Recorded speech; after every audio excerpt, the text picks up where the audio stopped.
Welcome, everyone. This is Andrew Dailey of MGI Research, and this session is Revenue Intelligence, a Chief Accounting Officer's Journey. For many organizations, the adoption of the new revenue standards was a primary driver for investing in RevRec tools, and it was really, the effort was focused around just adherence to the standard. For a select few, however, the adoption of ASC 606 was just the beginning of a very focused effort to give finance and the business greater revenue intelligence, the ability to make critical decisions affecting quarterly revenue results while in the quarter.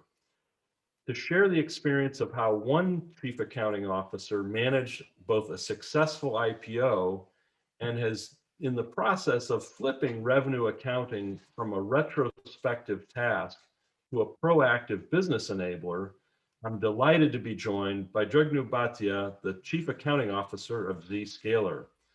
Jugnu, welcome to the Monetize Forum. Andrew, thank you for having me. Really excited to join you. So for starters, give us a sense of Zscaler and your mandate when you joined the company. Andrew, Zscaler is well known to the marketplace. It's the largest security cloud in the world. We operate a ZTNA network, which is the Zero Trust Exchange, which is the Zero Trust Exchange for best of the best enterprises in the world, from secure web gateway, cloud firewall, digital exchange, software-based VPN, you name it all. So yeah, very excited to be here. And when you joined, what was your mandate coming into the company? When I joined the company, it was a really small company, close to $80 million in revenue. Today we are in 600 million plus revenue range. And the main mandate was twofold. In the name of Zscaler is the scalability, the zenith of scalability, is to scale the revenue operations of the company, as well as to prepare the company to go public. So we had a twofold mandate to make sure we can capture the market rapidly as customers move to the cloud journey, as well as to prepare the market, to prepare the company to go public. Perfect. So when you came in as part of that IPO process, you formally placed a request with FASB and your auditors for Zscaler to be a very early adopter of 606. Why? Give us the exact timing and why did you do that? Yes, so we actually went to the SEC, as part of our IPO process. But sometime in 2017, early part of the calendar 2017, we were getting started to prepare for our IPO. Just for timing purpose, we went public in March of 2018. So at that time, 606 was not applicable to us yet. As a private company, we could only adopt it starting August 2017 onwards. But we wanted to get started. We wanted to present our financials in the next gen, I would say, accounting standard. So we went to the SEC and we requested, we don't want to confuse our investors between a pre-606 filing and then a post-606 filing. So we'll become the guinea pig ourselves.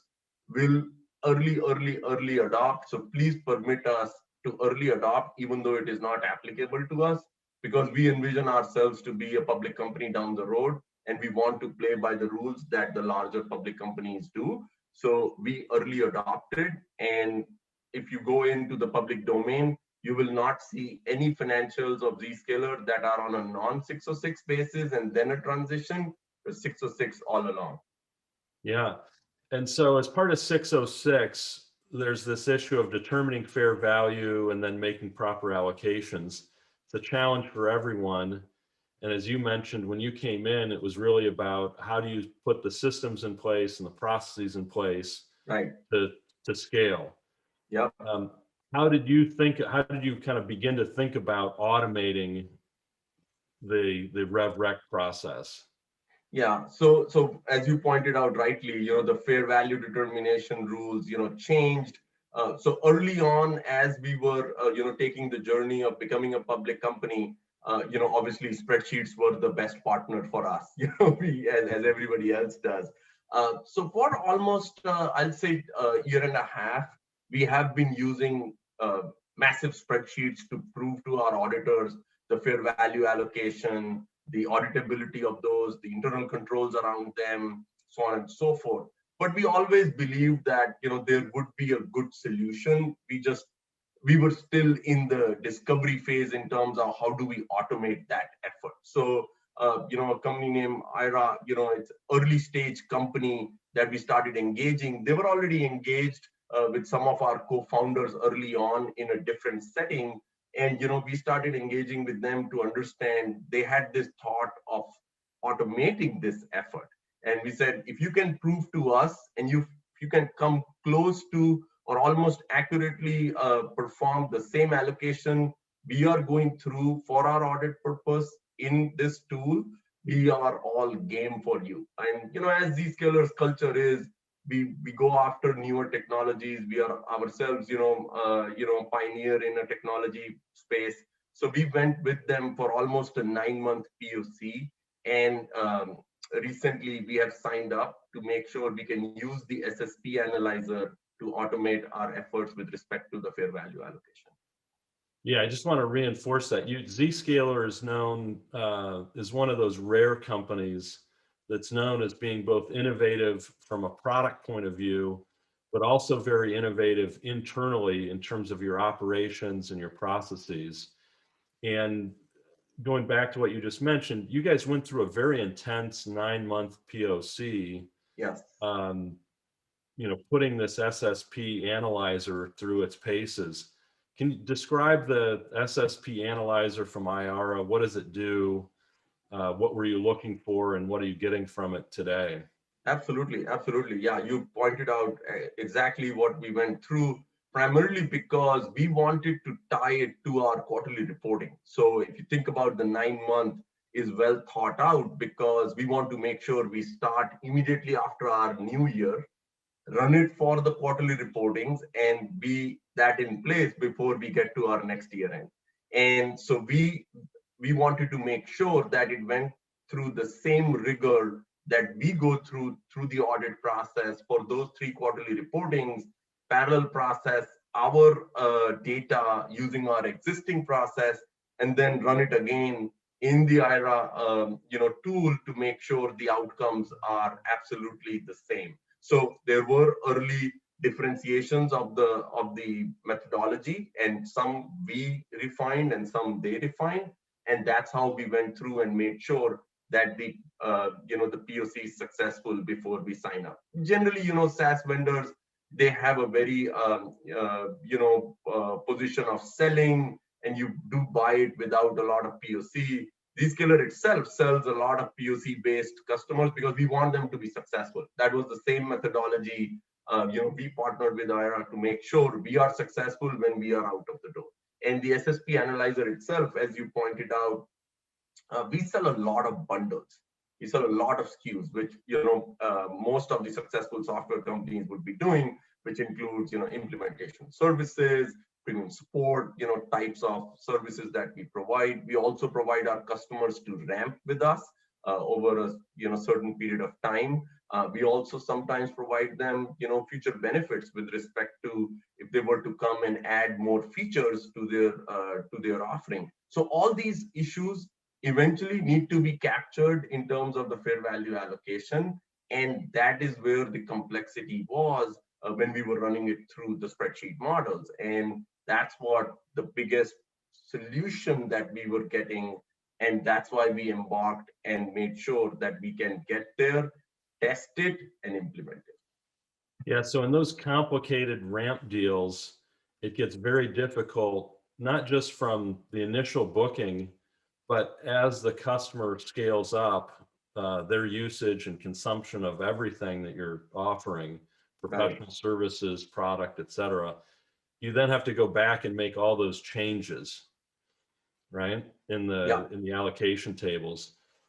How well have you been able to automate that kind of continuous change that takes place in those multi-year complex deals? Yeah, so the main I'll say winner from the tool we signed up with Ayara was it has a out of the box NetSuite integration, right? So as we were completing our order bookings, as customers move on, if they come back and buy more and all, the tool already has identified the original deal, and it is tying the next deal alongside the original deal. So it becomes a continuous improvement process, or I'll say continuous update process, because the tools are talking to each other. And as we are completing the order booking process in NetSuite, it is getting reported into Ayara, and we are able to use that. So yeah, that's something that we were very big on. We don't want to write customizations for ourselves. We want to stay away from it. We run a very lean operation, and that was one of the benefits we got. So one level of finance nirvana, if that can be described, is a way to synchronize what's happening between finance and sales operations. So as you're describing selling complex deals, how do you give your sales execs the agency to sell those complex deals, Right. customized deals, and then from a finance point of view, maintain the control and visibility that you need to have when you go to sign the audited financials and report to the SEC. From a systems and a process point of view, how do you get that synchronization and provide that kind of flexibility and control Right. at the same time? Right. Yeah, great question. That's kind of like the biggest challenge if you speak to any CRO and CFOs separately. When they bring together, they'll say, yeah, we are great partners. You bring them separate, they'll say, you know what, I always put a deal and they reject. And the CFO will say, I always get a deal that is always a money loser. So that is definitely one area.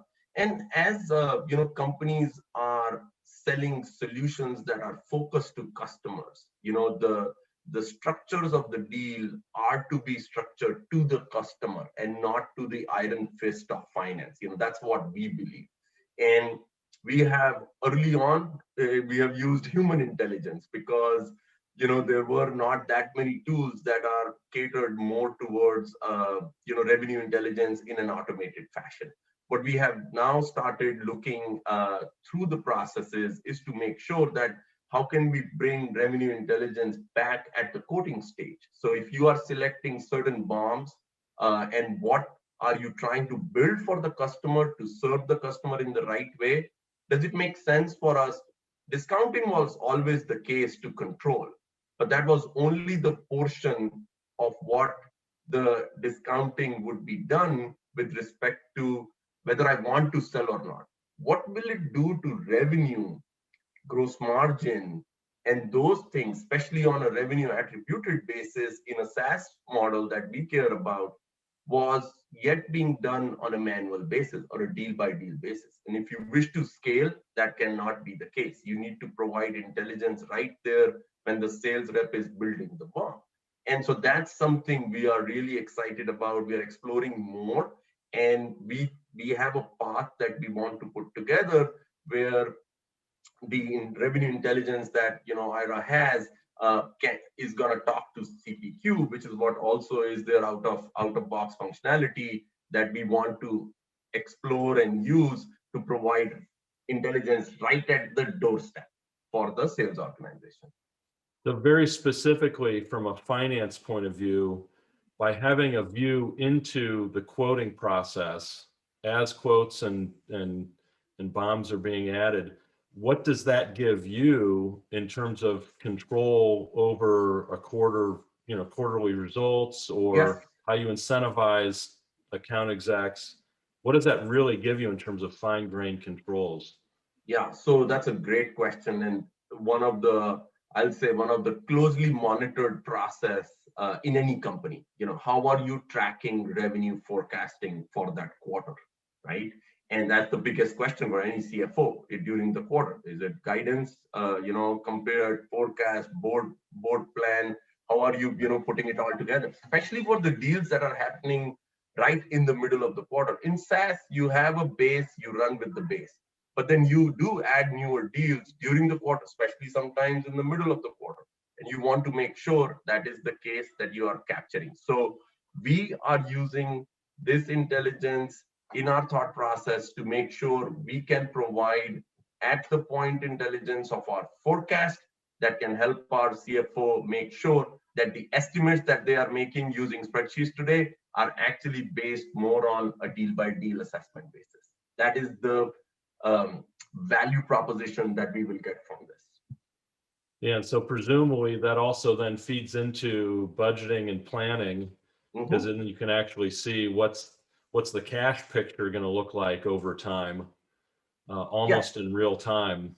Yeah, and more so from cash, I would also say, that would be our next stage, like scenario planning. Like if I were to distribute linearity across the 12 months, and I can execute the deals of linearity with sales in terms of when these deals will land, we can more accurately predict what the next year revenue or a year after would look like, which would be feeding into our budget planning model.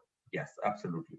Yeah, so you have this term and kind of concept that you guys have embraced internally of business linearity. Yes. Describe that a little bit. What does that mean, and how do you put that in action? Absolutely. In the old school, you get the software deal, you deliver the keys, you recognize the revenue, you move on. Obviously there is some PS. In SaaS, the value is linearity. The sooner you get the deal in the quarter, the more revenue you have for the quarter. So linearity is extremely important. It provides us the health of business. We can see how the pipeline is converting into business, how soon it is converting. And that linearity poses a challenge as well. As much as we love it, it poses a challenge to see how much revenue will it impact for the current quarter and the coming quarters. And that's where the revenue intelligence is important to us to make sure we can understand the linearity, convert it into revenue when the coding process is taking place, not afterwards once it is booked in NetSuite, and also make sure that it properly flows into our forecast for the current quarter. Terrific. Well, Jugnu, this has been really enlightening, very insightful. You guys are doing some really exciting work, and I want to thank you for your time today. Thanks everyone for joining us. And your details are available, I think, in the networking. So if people want to reach out, I'm sure they can. Yes. So thanks everyone. And this concludes our session. Thank you. Thank you, Andrew. I really wish you good luck for the session and the rest of the event. Thank you. Thanks.